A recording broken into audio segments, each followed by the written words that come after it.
Vous allez remarquer une nouvelle voix et un nouveau visage au sein de l'équipe des Nouvelles Nationales. J'ai l'honneur de vous présenter notre toute nouvelle journaliste, Stéphanie Dessève. Allô? Allô, enchantée. Première semaine avec nous ici aux Nouvelles Nationales, mais pas ta première semaine en médias. Ça fait longtemps que tu es dans le milieu. Oui, je vais garder le mot longtemps pour pas dire des années, mais oui, ça fait longtemps que je travaille dans les médias depuis ma sortie de l'UQAM. Donc, j'ai travaillé dans le milieu francophone. J'ai travaillé à la télévision dans toutes les grandes chaînes généralistes, comme recherchiste, comme conceptrice télé. J'ai fait de la chronique, beaucoup de chroniques quand même. J'ai réalisé une série documentaire aussi récemment. J'ai fait beaucoup de magazines de services, donc être au service, rapporter des sujets de société, ça m'intéresse. Donc non, c'est pas mon... Premier rodéo. Non, c'est ça.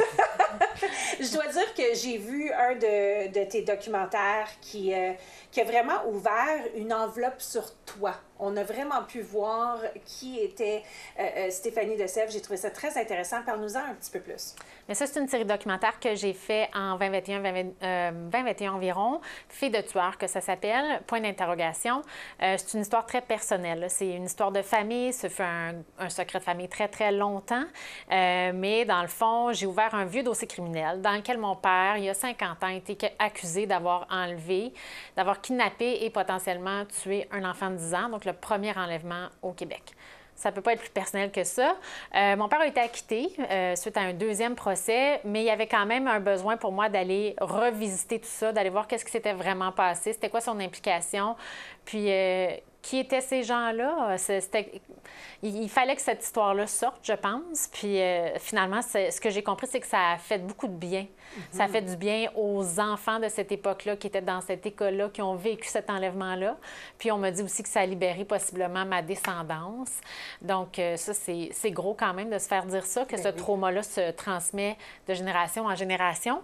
Puis là-dessus, mais je pense que ça donne le ton pour la suite pour moi quand même, parce que trouver des vérités, les mettre à la lumière du jour pour que ça en libère d'autres, ça me ferait vraiment plaisir de faire ça. Tu sais, il faut dire que c'est un trauma qui est complètement différent que beaucoup de nos auditeurs, mais le intergénérationnel, tu viens de toucher là-dessus. Et je dois dire que quand tu es capable d'y faire face et d'ouvrir ce livre-là, et d'en être vulnérable, tu peux raconter des superbes histoires. Puis je pense que c'est un atout que tu vas avoir avec l'équipe des Nouvelles Nationales. Merci. Dis-nous, y a-tu quelque chose que tu aimerais vraiment que nos auditeurs sachent? Y a-tu quelque chose que tu t'aimerais, un sujet peut-être qui t'intéresse plus qu'un autre, que tu as vraiment envie de faire avec les Nouvelles Nationales? Qu'est-ce qui t'a excité de vouloir faire partie de notre équipe? Bien, moi, d'une part, je suis ici d'abord pour la mission. Ça, c'est ce qui me parle le plus. Puis c'est vraiment pour ça que je suis contente d'être avec vous.